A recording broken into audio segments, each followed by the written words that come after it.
अस्सलामुअलैकुम वरहमतुल्लाहि वबरकातुहू। दोस्तों, हमारे इस YouTube channel mission C TET में आप सभी हजरात का एक बार फिर से खैर मकदम किया जाता है। हमारी मिशन इंग्लिश ग्रामर सीरीज़ चल रही है, जिसका ये दूसरा वीडियो है। आज के इस दूसरे वीडियो में हम देखेंगे दोस्तों जनरल टर्म्स इन इंग्लिश। ये जनरल टर्म्स क्या होते हैं इंग्लिश लैंग्वेज के अंदर। दोस्तों, ये जनरल टर्म्स तो आपको इंटरनेट पर इधर उधर कहीं नहीं मिलेंगे। ये जनरल टर्म्स को मैंने बहुत ख़ास ढूंढ कर निकाला है आपके लिए। तो चलिए देखते हैं दोस्तों, ये जनरल टर्म्स की इम्पोर्टेंस क्या है और ये जनरल टर्म्स के उर्दू मीनिंग्स क्या है। उसके साथ साथ हम इनका इस्तेमाल भी किस तरह से देखेंगे, किस तरह से होता है ये देखेंगे। दोस्तों, आपको एक बात चलते चलते एक बात कहना चाहूँगा। दोस्तों, अगर आपको लाइफ में कुछ अच्छा करना है, कुछ फाड़ू करना है, कुछ जम के बनाना है, ख़ुद को कुछ करना है, तो दोस्तों आपको इंग्लिश सीखना कंपलसरी है। और इंग्लिश सीखने के लिए इन वर्ड्स को आपको सीखना बहुत ज़रूरी है। तो दोस्तों, चलते चलते आपको एक बार फिर से याद दिला दूं कि हमारे इस चैनल को लाइक करें, शेयर करें, सब्सक्राइब करें और बेल आइकन को दबाना ना भूलें, ताकि आपको हमारी नई नई वीडियोस की नोटिफिकेशन मिलती रहे। तो चलिए आगे बढ़ते हैं दोस्तों वीडियो की तरफ। General terms in English. दोस्तों, यहाँ पर मेरे सामने एक लिस्ट है, I, you, they, he, she, it. सबसे पहले हम इनकी मीनिंग उर्दू माना समझेंगे और इनको इस्तेमाल कैसे किया जाता है इंग्लिश लैंग्वेज में, हम वो देखेंगे। सबसे पहला वर्ड है आई। इस वर्ड की मीनिंग है दोस्तों मैं, जो कि आपको पहले से शायद पता होगा, मैं। तो ये वर्ड दोस्तों, इसका इस्तेमाल ख़ास करके इस वर्ड के साथ होता है, आई एम। आई इज़ कभी नहीं बोलेंगे हम, आई आर कभी नहीं बोलेंगे हम, और इसी तरह से आई बी भी नहीं बोलेंगे। तो दोस्तों देखो, आई के उर्दू मीनिंग होते हैं मैं। I am going to school, I am going to college. इसी तरह से दोस्तों अगला वर्ड देखते हैं हम, वी। वी के माना है दोस्तों हम। जिस तरह से अगर आप उर्दू जानते हैं तो ये वाला हम, ठीक है, हम।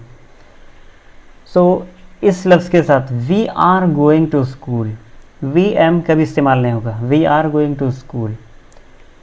तो इस लफ्ज़ की मीनिंग है हम। दूसरा वर्ड देखेंगे हम। नेक्स्ट वर्ड है यू। एक्चुअली यहाँ पर हमारी इंग्लिश लैंग्वेज थोड़ा सा कमज़ोर पड़ती है उर्दू के सामने। क्यों? क्योंकि उर्दू में इस लफ्ज़ के 3 से 4 माने हैं दोस्तों। सबसे पहला तो आपके माने निकलते हैं, क्योंकि हम अच्छी सलीस उर्दू ज़बान में जब हम बात करते हैं, आप कहाँ जा रहे हो। दूसरी थोड़ा सा कम लेवल में जाएंगे, तुम कहाँ जा रहे हो। उससे और थोड़ा नीचे जाएंगे और थोड़ा सा नीचे उतरेंगे, तू कहाँ जा रहा है। ये दोस्तों, ये इसका लेवल कम होता जाता है। अगर हम अपने वालिद साहब से बात कर रहे हैं, हम अपने अब्बू से बात कर रहे हैं, अब्बू आप कहाँ जा रहे हो। लेकिन इंग्लिश में ये सिर्फ एक ही लफ्ज़ इस्तेमाल होगा दोस्तों। हम अपने दोस्त से भी बात करेंगे तो वेयर आर यू गोइंग, और अगर हम अपने अब्बू जान से भी बात कर रहे हैं तब भी हम यही लफ्ज़ इस्तेमाल करेंगे, वेयर आर यू गोइंग। दी। इस वर्ड को थोड़ा सा हम अलग से समझने की कोशिश करेंगे। दे मीन्स ये एक के इस्तेमाल नहीं होता है, बल्कि एक से ज़्यादा अफराद के लिए इस्तेमाल किया जाता है जो हमसे थोड़ा सा दूर है। They are going to school, हम इस तरह से इशारा करके कह सकते हैं कि they are going to school. जिस तरह से हम कह सकते हैं कि we are going to school, हम स्कूल जा रहे हैं, उसी तरह से वो स्कूल जा रहे हैं। दे के उर्दू मीनिंग होते हैं वो मीन्स एक से ज़्यादा। अब यहाँ पर हम एक से ज़्यादा में ये बात को नहीं देखेंगे कि वो लेडीज़ हैं या जेंट्स हैं, बस ऐसे इस्तेमाल कर सकते हैं हम। अगला वर्ड देखेंगे हम दोस्तों, ही के माने भी वही है दोस्तों, वो। जिस तरह से हम दे के माने देखें वो, लेकिन इस दे के माने के लिए हमने वो मीनिंग जो देखा उसकी मीनिंग अलग है, एक से ज़्यादा के लिए इस्तेमाल किया जाता है। लेकिन ये ही जो वर्ड है, इसकी मीनिंग जो वो है, इसके लिए दोस्तों ये सिर्फ और सिर्फ लड़के के लिए इस्तेमाल होता है। He is going to school, he is going to school. He are going to school हम नहीं बोल सकते दोस्तों, ठीक है। He are going to school नहीं बोल सकते, ही एम नहीं बोल सकते हम, ही बी भी नहीं बोल सकते। तो इसके लिए सिर्फ और सिर्फ इस्तेमाल होता है he is going to school, he is. इस तरह से हम इस जुमले का इस्तेमाल कर सकते हैं। वो स्कूल जा रहा है, और ये सिर्फ़ और सिर्फ लड़के के लिए इस्तेमाल होता है, लड़की के लिए बिल्कुल भी नहीं। अगला वर्ड देखेंगे तब दोस्तों हम शी। शी इस लफ्ज़ के माने भी वही है दोस्तों, वो, लेकिन यहाँ पर फिर से माना थोड़ा सा बदल जाएंगे दोस्तों, क्योंकि ये लफ्ज़ सिर्फ़ और सिर्फ लड़की के लिए इस्तेमाल होता है। लड़की या फिर कोई फीमेल एनिमल है उसके लिए इस्तेमाल होता है दोस्तों। She is going to school, she is running very fast. Next word देखेंगे हम दोस्तों इट। इट की मीनिंग क्या है? इट मीन्स सिंपली ये लफ्ज़ दोस्तों स्पेशली जानवरों के लिए इस्तेमाल किया जाता है। जानवर या फिर कोई बेजान चीज़। It is my pen, it is my bike, it's my car, it's my car. चलिए दोस्तों आगे बढ़ते हैं हम। Next word be. बी की मीनिंग है दोस्तों होना। होना, कोई चीज़ का होना, कोई काम का होना। वर्ड बी का इस्तेमाल दोस्तों इंग्लिश लैंग्वेज में बहुत ज़्यादा होता है, लेकिन स्पेशली ये वर्ड टेंस के अंदर होता है, वो जो टेंस हम इंशाल्लाह आगे चलकर देखेंगे इंशाल्लाह, और स्पेशली वो ING के साथ इस्तेमाल होता है। आगे बढ़ेंगे हम दोस्तों। एम। एम की मीनिंग क्या है? एम स्पेशली ये आई के साथ इस्तेमाल होता है, जिसके माना है हूँ। जिस तरह से बी के माने थे होना, अब एम के माने हैं हूँ। हूँ मीन्स मेरा मेरा मेरा यहाँ पर मौजूद होना, मैं यहाँ पर मौजूद हूँ। Okay, I am here means मैं यहाँ पर मौजूद हूँ। आगे बढ़ेंगे इसी तरह से दोस्तों। इज़। इज़ के माने सिंपली है। ही इज़ हियर, वो यहाँ है। ही इज़ हियर, वो यहाँ है। He is running very fast, वो बहुत तेज़ दौड़ रहा है। तो ये है इज़। दोस्तों ये लफ्ज़ ख़ास कर सिंगुलर के लिए इस्तेमाल होता है। सिंगुलर मीन्स कोई एक इंसान। सिंगुलर इनफरादी तौर पर, इनफरादी या फिर एक इंसान के लिए, एक शख्स के लिए इस्तेमाल होता है। आगे बढ़ेंगे दोस्तों हम। आर, जिसके माना है दोस्तों हैं। नेक्स्ट वर्ड देखेंगे हम दोस्तों आर। आर के माने क्या है? आर मीन्स है। इस लफ्ज़ का इस्तेमाल दोस्तों हम अलग अलग सब्जेक्ट्स के लिए इस्तेमाल करेंगे। मिसाल के तौर पे we are going to school, you are going to school, they are going to school. दोस्तों यहाँ पर he are going to school नहीं बोल सकेंगे हम, ये गलत हो जाएगा। She are going to school हम नहीं बोल सकेंगे। इट आर वर्किंग प्रॉपरली नहीं, क्योंकि दोस्तों ये अल्फाज हैं सिंगुलर के लिए इस्तेमाल होते हैं दोस्तों। ये अल्फाज सिंगुलर के लिए इस्तेमाल होते हैं, किसी एक फ़र्द के लिए इस्तेमाल होते हैं, और ये अल्फाज एक से ज़्यादा के लिए इस्तेमाल होते हैं दोस्तों। इसलिए दोस्तों यहाँ पर आर के माने हैं, जिस तरह से हम उर्दू में समझ सकते हैं, ये हम एक से ज़्यादा के लिए इस्तेमाल करते हैं दोस्तों। We are going to school, you are going to school, they are going to school. इस तरह से इस लफ्ज़ के माने दोस्तों। नेक्स्ट वर्ड देखेंगे हम वॉज। वॉज मीन्स था, सिंपल मीनिंग था या फिर थी। ये डिपेंड करता है जेंडर पर, फीमेल या मेल। इसका इस्तेमाल माजी की बात बताने के लिए, जो पहले होता था अब नहीं होता, पहले था अब नहीं था। I was working last night, मैं पिछली रात काम कर रहा था लेकिन अब नहीं कर रहा। इस तरह से ही वॉज, और ये इस्तेमाल होता है सिंगुलर के लिए। I was, he was, I was working last night, he was working last night, she was working last night. वो पिछली रात काम कर रही थी, वो पिछली रात काम कर रहा था, मैं पिछली रात काम कर रहा था। ये आई, ही और शी, उसके साथ साथ इट के साथ भी इस्तेमाल होगा ये। आई, ही, शी, इट, क्योंकि ये सिंगुलर है। आई यहाँ पर सिंगुलर है, ही सिंगुलर है, शी सिंगुलर है और इट भी सिंगुलर है। It was not working, for example मैं इट के लिए एक वर्ड इस्तेमाल करूँगा, इट इज़ माई मोबाइल। बेजान चीज़ है, उसको इस्तेमाल करूँगा। It is my mobile, it is not working, sometimes it work, sometimes it does not work. इसी तरह से यहाँ पर दोस्तों वॉज का इस्तेमाल देखेंगे, सिंगुलर के लिए होता है। आगे बढ़ेंगे वर। सबसे पहले तो हम इसके प्रोनाउंसिएशन पर ध्यान देंगे। आमतौर पर इसे वेयर कहा जाता है, वेयर नहीं, इसको वर कहेंगे। वर, वर, वर मीन्स इसका प्लूरल, वॉज का प्लूरल थे, वॉज था, वर थे। अब इसका इस्तेमाल देखेंगे हम। वो स्कूल जा रहे थे, वो लड़के स्कूल जा रहे थे, माजी की बात है, ठीक है। तो इसका इस्तेमाल थे के लिए इस्तेमाल होगा, इसका माना। इसको हम इंग्लिश में कहाँ पर इस्तेमाल करेंगे, अब ये देखेंगे हम दोस्तों। सबसे पहले तो वी, यू, दे और कोई दो नाम, इमरान और सुहेल, जिस तरह से हम एग्जांपल दे सकते हैं। Imran and Suhel were playing football. Imran and Suhel, क्योंकि यहाँ पर दोस्तों इमरान एक शख्स हो गया और सुहेल एक शख्स हो गया, तो ये दोनों मिलकर प्लूरल बन गए, इसलिए इनके साथ इस्तेमाल होगा were. Imran and Suhel were playing football. So यहाँ पर उर्दू लफ्ज़ी माने हैं इसके थे। अब ये लड़कियों के लिए भी इस्तेमाल हो सकता है और लड़कों के लिए भी इस्तेमाल हो सकता है, वर थे। आगे बढ़ेंगे हम दोस्तों। डिड, डन, कैन और कुड को मैंने हटा दिया है, उसको हम आगे वाले लेसन में पढ़ेंगे मॉडल ऑक्सिलरीज के साथ इंशाअल्लाह।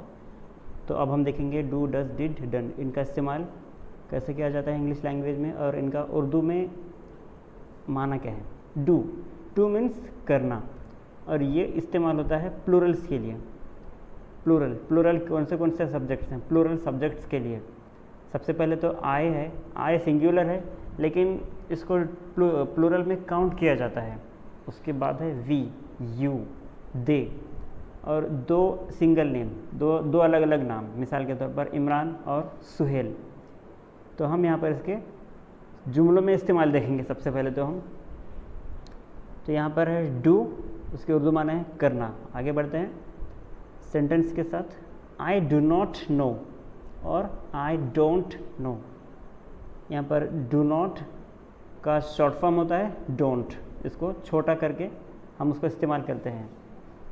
तो इंग्लिश लैंग्वेज की एक बात है दोस्तों, shorter and better, shorter is the better one. आगे बढ़ते हैं। आई डू नॉट नो, मैं नहीं जानता। अब देखो दोस्तों यहाँ पर, अब आप कंफ्यूज होंगे कि यहाँ पर हमने मीनिंग तो देखा करना, लेकिन यहाँ पर इसके अंदर तो करना का माने आया ही नहीं। तो दोस्तों यहाँ पर यह है हेल्पिंग वर्ब। हेल्पिंग वर्ब के कंप्लीट ट्रांसलेशन नहीं हो सकता, इसलिए हमको यहाँ पर ये हेल्पिंग वर्ब के तौर पर इस्तेमाल किया जाता है। आई डू नॉट नो, अगर हम इसके पूरे एक्चुअल माने में जाएंगे तो उसके माने इस तरह से निकलते हैं कि मैं जानने का अमल नहीं करता। अगर आप एक्चुअल माना के अंदर जाएंगे तो उसके माने ये निकलेंगे कि मैं जानने का अमल नहीं करता। तो इतना घूम फिर कर जाने की ज़रूरत नहीं है हमको सिर्फ इतना समझना है कि ये हेल्पिंग वर्ब इस्तेमाल कैसे करना है। आई डोंट नो, मैं नहीं जानता।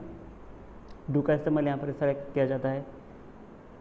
इसी तरह से वी डू नॉट नो, हम नहीं जानते, और वी डोंट नो। इसी तरह से बहुत सारे लोगों के अंदर एक कन्फ्यूजन होता है, नो, ये जुमला कैसा है, आई डोंट नो। लोगों का सोचना ये होता है कि ये NO नो का इस्तेमाल किया जा रहा है, लेकिन यहाँ पर ऐसा नहीं है। KNOW नो, नो मीन्स जानना। वी डू नॉट नो, हम नहीं जानते। तो यहाँ पर डू का इस्तेमाल हेल्पिंग वर्ब की तरह हो रहा है, हम नहीं जानते। हेल्पिंग वर्ब को अगर हम उर्दू में डायरेक्ट ट्रांसलेशन करेंगे तो माना गलत निकलेंगे, माने कुछ और निकलेंगे। ये जिस तरह से हमने पहले सीखा डू के माने करना, लेकिन वो माना हमको सही नहीं मिलेंगे। ये हेल्पिंग वर्ब है। इस सेंटेंस के स्ट्रक्चर के हिसाब से हमको उसके माने समझना होता है। इसी तरह से दे डू नॉट नो और they do not come here, वो यहाँ नहीं आते। आगे बढ़ेंगे। You do not need it और यू डोंट नीड इट, आपको इसकी ज़रूरत नहीं है। तो इस तरह से डू का इस्तेमाल होता है। आगे बढ़ेंगे हम। डज के माना क्या है और ये किसके लिए इस्तेमाल होता है। डज का उर्दू माना है करता है, और यह है प्रेजेंट फॉर्म के अंदर, प्रेजेंट टेंस के अंदर। टेंस हम जब वक्त आएगा इंशाल्लाह ज़रूर पढ़ेंगे टेंस क्या होता है, टेंस को किस तरह से इस्तेमाल करना है, कब कब इस्तेमाल करना है, टेंस का उर्दू में ट्रांसलेशन किस तरह से होता है, वो आगे की बात है इंशाल्लाह। तो फ़िलहाल हम देखेंगे डज़ का इस्तेमाल किस किस के साथ होता है। तो डज़ सबसे पहले तो ये जान लेंगे डज़ सिंगुलर के साथ इस्तेमाल होता है। सिंगुलर सब्जेक्ट्स कौन से हैं, ही है, शी है और इट है। उसके बाद सिंगल नेम कोई, मिसाल के तौर पर इमरान। अब हम यहाँ पर सेंटेंसेस के अंदर देखेंगे, जुमलों के अंदर देखेंगे ही डज़ नॉट नो, वो नहीं जानता, he does not know, she does not know, it does not work properly. आगे बढ़ेंगे दोस्तों, यहाँ पर इसी तरह से मैंने यहाँ पर आपके लिए जुमले बनाए हैं, सेंटेंसेस बनाया है। ही डज़ नॉट नो, वो नहीं जानता, मतलब वो जानने का अमल नहीं करता। पूरे अगर हम उसकी डीप गहराई में जाकर माने देखेंगे तो जानने का अमल नहीं करता। हमको उतनी अंदर जाना नहीं है, बस हमको इतना ये समझना है कि डज़ का इस्तेमाल कैसे होता है। मतलब हमको अगर कोई ये जुमला बनाना है, वो नहीं जानता, इसको इंग्लिश में ट्रांसलेशन करना है तो हमको ये डज़ का इस्तेमाल करना होगा। और अभी हमने देखा कि डज़ का इस्तेमाल ही, शी, इट और सिंगुलर नेम के साथ होता है। इसी तरह से हम आगे अगला वाला सेंटेंस देखेंगे ताकि आसानी से समझ में आ जाए। शी डज़ नॉट नो, अभी हमने देखा ही डज़ नॉट नो, अभी होगा शी डज़ नॉट नो, ये हो गया शी ही। अब हम देखेंगे एक नाम लेकर, John does not come here और जॉन डजंट कम हियर। तो यहाँ पर जॉन है सिंगुलर नेम, एक अकेला नाम है, इसलिए डज़ का इस्तेमाल होगा यहाँ पर। आगे बढ़ेंगे, इट के साथ इसका इस्तेमाल किस तरह से होता है।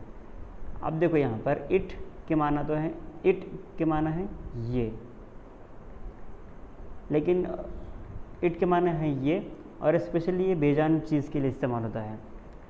अब यहाँ पर बेजान चीज़ कौन सी हो सकती है, हमारा मोबाइल बेजान है। तो हम आगे बढ़ेंगे, it does not need repair, इसको दुरुस्ती की ज़रूरत नहीं है। तो देखो दोस्तों, आप ट्रांसलेशन के पर मत जाइए, हमको यहाँ पर देखना है डज़ का इस्तेमाल कैसे होता है। डज़ का इस्तेमाल कैसे होता है, it does not need repair, इसको दुरुस्ती की ज़रूरत नहीं है। इट का डज़ का इस्तेमाल इट के साथ होता है क्योंकि वो एक सिंगुलर वर्ड है। आगे बढ़ते हैं, did, did for both singular and plural, और इसके उर्दू माना है किया, ठीक है, सिंगुलर एंड प्लूरल। अब यहाँ पर सिंगुलर सब्जेक्ट और plural subject, I, we, he, she, you, they, इस तरह से अलग अलग सब्जेक्ट्स हैं, उनके लिए सभी के लिए ये इस्तेमाल हो सकता है। अब हम इसको जुमलों में इसका इस्तेमाल देखेंगे।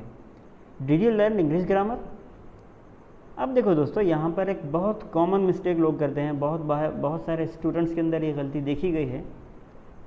यहाँ पर जब डिड का इस्तेमाल होता है, जब हम कोई सवाल बना रहे हैं इंग्लिश के अंदर, मिसाल के तौर पे हमारे सामने यहाँ पर एक सवाल है, did you learn English grammar, क्या तुमने इंग्लिश सीखा, इंग्लिश ग्रामर सीखा तुमने।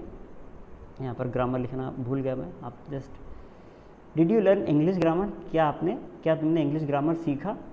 तो गलती यहाँ पर ये करते हैं दोस्तों, डिड के साथ यहाँ पर लर्न का फर्स्ट फॉर्म ही होगा, वर्ब का फर्स्ट फॉर्म, वर्ब का फर्स्ट फॉर्म, वर्ब का सेकंड फॉर्म, वर्ब का थर्ड फॉर्म, इंशाल्लाह हम आगे देखेंगे। लेकिन फ़िलहाल आप इतनी बात जहन में रखिए, डिड के साथ जब हम कोई सेंटेंस बना रहे हैं, कोई सवाल बना रहे हैं, तो यहाँ पर वर्ब का फर्स्ट फॉर्म इस्तेमाल होगा। वर्ब का लर्न का फर्स्ट फॉर्म लर्न ही होगा और उसका सेकंड फॉर्म होगा लर्नड और थर्ड फॉर्म भी होगा लर्नड। तो यहाँ पर स्टूडेंट्स गलती क्या करते हैं, डिड यू लर्नड इंग्लिश, इस तरह से कहते हैं स्टूडेंट्स, जो लोग गलती करते हैं, डिड यू लर्नड इंग्लिश। तो हमको यहाँ पर डिड यू लर्नड नहीं कहना है, did you learn English, first form ही इस्तेमाल करना है, क्या तुमने इंग्लिश ग्रामर सीखा। आगे बढ़ते हैं, did he bring my food, क्या उसने मेरा खाना लाया। अगेन फिर से वही बात देखो दोस्तों, यहाँ पर did he bring, brought, brought, यहाँ पर ब्रॉट का इस्तेमाल नहीं होगा। अगर इस तरह से करेंगे तो ये गलत हो जाएगा। जब आप किसी इंग्लिश जानने वाले के सामने इस तरह से बोलेंगे तो आप पर हंसेगा। तो यहाँ पर इस बात को ध्यान में रखना है, यहाँ पर did he bring my food, did he brought कभी नहीं आएगा, ठीक है। क्या इसने मेरा खाना लाया। और ये माजी की बात कहने के लिए, माजी की बात पूछने के लिए हमको इस लफ्ज़ का इस्तेमाल करना है। माजी की बात पूछने के लिए जो हम सवाल बनाते हैं, क्या तुमने ये काम किया, इस तरह से डिड का इस्तेमाल किया जाता है। आगे बढ़ेंगे। I did not complete my work, मैंने अपना काम मुकम्मल नहीं किया। अब देखिए दोस्तों, यहाँ पर फिर से हम अब हम वक्त की बात करेंगे। यहाँ पर क्या उसने मेरा खाना लाया, लाया मीन्स माजी की बात है। उसी तरह से मैंने अपना काम मुकम्मल नहीं किया, नहीं किया मतलब फिर से ये माजी की बात कर रहे हैं। आगे बढ़ेंगे। They did not complete my work, बात यहाँ पर माजी की हो रही है कि इन्होंने मेरा काम मुकम्मल नहीं किया। मतलब हमको यहाँ पर इस बात पर गौर करना है कि डिड मतलब ये माजी की बात हो रही है कि उन्होंने मेरा काम मुकम्मल नहीं किया। तो यहाँ पर हमको फिर से मैं उस बात को रिपीट कर लूँगा, कंप्लीट। यहाँ पर कंप्लीटेड नहीं होगा बल्कि सिर्फ और सिर्फ कंप्लीट होगा। They did not complete my work. तो यहाँ पर दोस्तों अक्सर स्टूडेंट्स में ये देखा गया है कि ये गलती करते हैं, they did not completed my work. ये बिल्कुल गलत हो जाएगा क्योंकि यहाँ पर माजी इसी लफ्ज़ के ज़रिए ज़ाहिर हो चुका है। अब हमको यहाँ पर फिर से माजी को ज़ाहिर करने की ज़रूरत नहीं है। आगे बढ़ते हैं दोस्तों। Done, word done. एक्चुअली दोस्तों ये वर्ड हेल्पिंग वर्ब की तरह इस्तेमाल नहीं होता, तो इसको समझने के लिए ज़्यादा देर नहीं लगेगी हमको। इसके माने सिंपली है कि मैंने अपना काम कंप्लीट कर लिया। I have done my work, I have done my work, मैंने काम कर लिया। Have you done your work, इस तरह से आप किसी को पूछ सकते हैं, have you done your work, क्या आपने अपना काम कर लिया। जी कर लिया। Have you done, done means कर लिया। उम्मीद करता हूँ दोस्तों कि आज हमने इस वीडियो में जो जो चीज़ें डिस्कस की हैं आपको समझ आ चुका होगा। तो दोस्तों आज के इस वीडियो में बस इतना ही। मिलते हैं अगले वीडियो में अगले वर्ड्स की लिस्ट के साथ। दोस्तों अगर आपको हमारा काम पसंद आ रहा है तो ज़रूर हमारे चैनल को सब्सक्राइब कीजिए, शेयर कीजिए और हाँ, बेल आइकन को दबाना ना भूलें ताकि हमारे नए वीडियोस जैसे ही अपलोड हो जाएंगे आपके पास सबसे पहले आ जाएंगे। तो चलिए, अस्सलाम वालेकुम वरहमतुल्लाहि वबरकातुहू।